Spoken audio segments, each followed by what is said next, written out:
Hi, my name is Bright, and I want to talk about the POS structure of this scenario presented in the discussion assignment.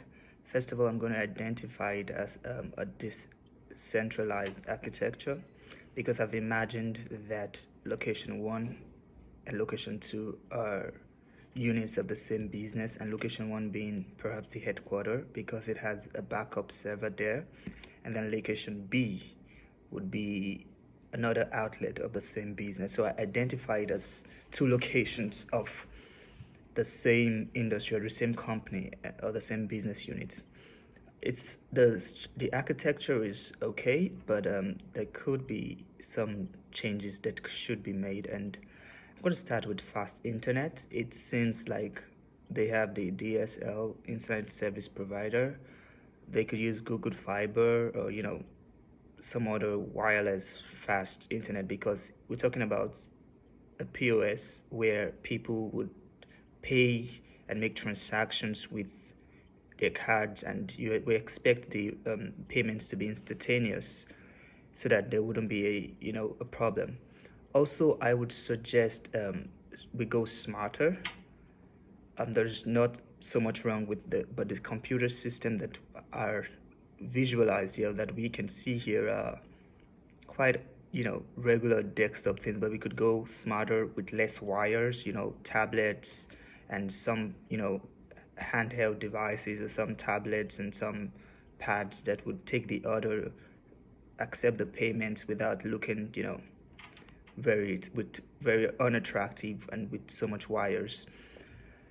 And one major problem I see with this is that there seems to be no interaction between location A and location B. Now, I'm looking at the structure right now, and there is no interaction. There is no data sharing. There is no information sharing between them. So, as much as it is a decentralized architecture, it should work in some level or some mechanism for sharing information or exchange of information between both parties, and this structure clearly lacks that.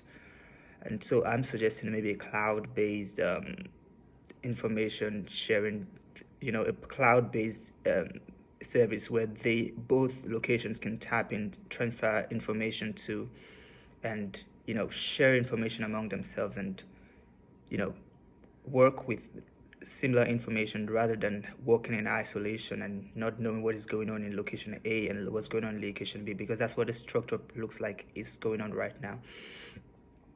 And finally, so there should be interrelation between them. And finally, we're talking about important information. We're talking about sensitive information, people's credit cards details, people credit cards number, people running their cards through this POS. So there should be in place a very strict, a very powerful firewall or some security to protect people's information and people's data. I mean, I can't say that that's not present with the information we have here, but I'm just trying to emphasize the importance of it. So there should be some way to protect people's information, a very trusted source or trusted, protection firewall or something, just to protect information that is in whatever system there is, to make sure that people feel safe, or people's information and data is safe, people's credit cards and account details and what have you is safe. Aside that, it's a really good, a really smooth architecture, and I think it should be continued with. It is what they should continue. We just find a way to interrelate them and go smarter, as well as putting some mechanism for protecting data against virus, loss, or incursions, or cyber insecurities, or cyber theft. And yeah, thank you.